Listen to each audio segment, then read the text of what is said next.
এই মুহূৰ্তত আগবঢ়াইছো মৰ্নিং হেডলাইন্স। অন্ত পৰিল তৃতীয় বৰ্গৰ নিযুক্তি পৰীক্ষাৰ কটকটীয়া নিৰাপত্তাৰ মাজেৰে সফলভাৱে সম্পন্ন পৰীক্ষা। স্নাতক পৰ্যায়ৰ 4055টা পদৰ বাবে পৰীক্ষাত অৱতীৰ্ণ হ'ল 5 লক্ষাধিক পৰীক্ষাৰ্থী। পবিতৰাত গড়ৰ আক্ৰমণত নিহত এজন লোক। নিহত লোকজন সাদ্দাম হুছেইন। মায়ং চামতা পথৰ হাডুক দলঙৰ সমীপত সংঘটিত হয় এই কৰুণ ঘটনা। বিশ্বৰ চতুৰ্থ ধনী ব্যক্তি হিচাপে পৰিণত মাৰ্ক জুকাৰবাৰ্গ। $200 বিলিয়ন অতিক্ৰম কৰিলে জুকাৰবাৰ্গৰ সম্পত্তিৰ মূল্যই। ইলন মাস্ক, জেফ বেজোছ আৰু ৱাৰ্নাৰ আৰ্নল্ডৰ পিছতেই তালিকাভুক্ত মাৰ্ক জুকাৰবাৰ্গ। মধ্যপ্ৰদেশৰ মাইহাৰাত ভয়ংকৰ দুৰ্ঘটনা। বাছ শিলভৰ্তি ডাম্পাৰৰ মাজত সংঘৰ্ষত 9 জনৰ মৃত্যু। দুৰ্ঘটনাত গুৰুতৰভাৱে আহত হৈছে 20 জন লোক। সংকটজনক অৱস্থাত 6 জনক হাস্পতালত ভৰ্তি।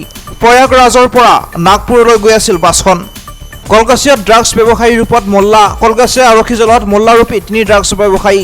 ৰাইজৰ সহযোগত ডিমাপুৰৰ পৰা 3 ড্ৰাগছ ব্যৱসায়ীক আটক নাছিৰুল ইছলাম, আমিনুল ইছলাম, ৰছিদুল ইছলাম। আন্ধাৰৰ সুযোগ লৈ পলায়ন এটা ড্ৰাগছ ব্যৱসায়ীৰ।